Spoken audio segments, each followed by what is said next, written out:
వరదలతో ఇప్పుడిప్పుడే కోలుకుంటున్న సింగ్ నగర్ తాజా పరిస్థితులకు సంబంధించి మరింత సమాచారం మా ప్రతినిధి సురేష్ లైవ్ లో అందిస్తారు. సురేష్, గత 3 రోజులుగా తీవ్ర ఇబ్బందులు ఎదుర్కొంటున్న సింగ్ నగర్ వాసులు తాజా ఉద్రిక్తతలు తగ్గడంతో ప్రశాంతంగా ఉన్నారు. ప్రస్తుతం ఈ సింగ్ నగర్ ప్రాంతాన్ని ఏపీసీసీ అధ్యక్షురాలు వైఎస్ షర్మిల కూడా పర్యటించారు.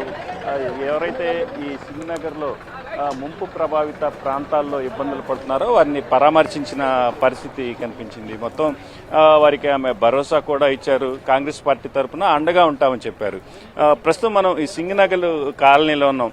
ఏదైతే 3 రోజులుగా భారీ వర్షాల నేపథ్యం, అదేవిధంగా బుడమేరు ఉధృతికి పొంగి ప్రవహించిన సింగ్ నగర్ ప్రాంతం ప్రస్తుతం దాదాపు ఒక 3 రోజుల క్రితం ఏదైతే 6 అడుగుల మేర ప్రవహించిందో ప్రస్తుతం ఆ నీటి మట్టం అడుక్కు చేరుకున్న నేపథ్యంలో స్థానికులు రాకపోకలు సాగిస్తున్నారు. ఇప్పుడిప్పుడే ఈ రోడ్డు కూడా కనిపిస్తున్న పరిస్థితి ఉంది. దాదాపు 3 రోజులుగా ఈ ప్రాంత వాసులు అటు ఆహారం లేక నీళ్లు లేక తీవ్ర ఇబ్బందులు ఎదుర్కొంటున్న ఆ పరిస్థితులను చవిచూశారు. ప్రస్తుతం ఈరోజు కొంత రిలీఫ్ ఇచ్చిన నేపథ్యంలో పైనున్న శివారు కాలనీలలోంచి సింగ్ నగర్ వైపు నీరు పొంగి ప్రవహిస్తున్న నేపథ్యంలో చివరి కాలనీలకు కొంత ప్రభావితం తగ్గిన నేపథ్యంలో సింగ్ నగర్ కూడా ప్రస్తుతం కోలుకుంటున్న దశలోకి వస్తుంది. ప్రస్తుతం ఏదైతే 3 రోజుల క్రితం పూర్తిగా మునిగిపోయి వాహనాలు సైతం పూర్తిగా మునిగిపోయి కనిపించాయో మనం విజువల్లో చూస్తున్న వాహనాలు ప్రస్తుతం బయటకు వచ్చిన పరిస్థితి కనిపిస్తూ ఉంది. మొత్తం తడిచిపోయిన వాహనాలు కూడా మూలన పడ్డ పరిస్థితి ఉంది. అయితే అటు మహిళలతో సహా చిన్నారులు కూడా తీవ్ర ఇబ్బందులు పడుతూ సురక్షిత ప్రదేశాలకు ఇక్కడి నుంచి తరలి వెళ్లిన పరిస్థితులు అయితే ఈ ప్రాంత వాసులు చూశారు. గత 2 రోజులుగా అంటే నిన్నటి నుంచి దాదాపు ఈ వాంబే కాలనీ, వైఎస్ఆర్ కాలనీ, రాజరాజేశ్వరపేట, ఇంద్రానాయక్ నగర్ తదితర ప్రాంతాల నుంచి పూర్తిగా 6 నుంచి 10 అడుగుల మేర నీరు ప్రవహిస్తున్న నేపథ్యంలో ఒక ఫస్ట్ ఫ్లోర్లు దాదాపు మునిగిపోయే పరిస్థితుల్లోకి వచ్చాయి. ఇంట్లో ఉన్న సామాన్లు కూడా పూర్తిగా మునిగిపోయి పరిస్థితులు అనుకూలించకపోవడంతో నిరాశ్రులైన పరిస్థితి. మొత్తం కట్టు బట్టలతో లోపల అన్ని సామాన్లను సైతం వదిలేసుకొని బయటికి వెళ్లాల్సిన పరిస్థితులు ఉన్నాయి. అయితే నిన్నటి నుంచి ఏదైతే గత 2 రోజులుగా వర్షాలు లేకపోవడంతో కొంత తెరిపించిన పరిస్థితి ఉంది.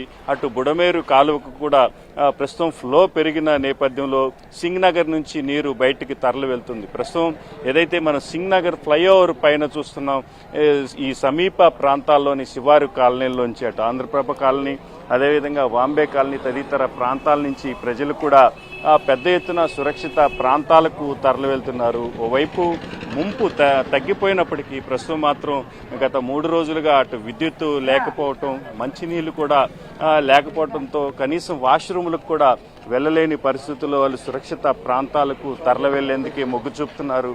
ప్రస్తుతం పెద్ద ఎత్తున అటు సహాయక బృందాలు ఆహారం పంపిణీ చేస్తున్నప్పటికీ పూర్తి స్థాయిలో వాళ్ళు బయటకు వెళ్లేందుకే సుముఖత వ్యక్తం చేస్తున్నారు. పరిస్థితులు అనుకూలించిన తర్వాత తిరిగి తమ ప్రాంతాలకు వచ్చేందుకు వాళ్ళు సిద్ధమైన పరిస్థితులు కనిపిస్తున్నాయి. గత 3 రోజులుగా అన్ని ప్రాంతాలకు ఆహార సరఫరా సక్రమంగా జరగకపోవడంతో తీవ్ర ఇబ్బందులు ఎదుర్కొంటున్నట్టు మాత్రం స్థానికులు చెప్పుకొస్తున్న పరిస్థితి. మొత్తం మీద ఏదైతే సింగ్ నగర్ పరివాహక ప్రాంతం మరొక 2 రోజుల పాటు ఇట్లాంటి పరిస్థితులే ఎదుర్కొనే అవకాశాలు మాత్రం ఖచ్చితంగా కనిపిస్తున్నాయి. మొత్తం ఏదైతే కట్టుబట్టలతో ప్రజలు బయటకు వెళ్లాల్సిన పరిస్థితులు ఏర్పడ్డాయో, మొత్తం ఈ ముంపు పూర్తయిన తర్వాత ఏదైతే 2 రోజుల తర్వాత తిరిగి తమ ప్రాంతాలకు వస్తామని మాత్రం ఈ స్థానికులు చెప్తున్న పరిస్థితి. మొత్తం మరో 2 రోజుల పాటు ఇదే పరిస్థితి సింగ్ నగర్లో కొనసాగే అవకాశాలు మాత్రం ఖచ్చితంగా ఉన్నాయి.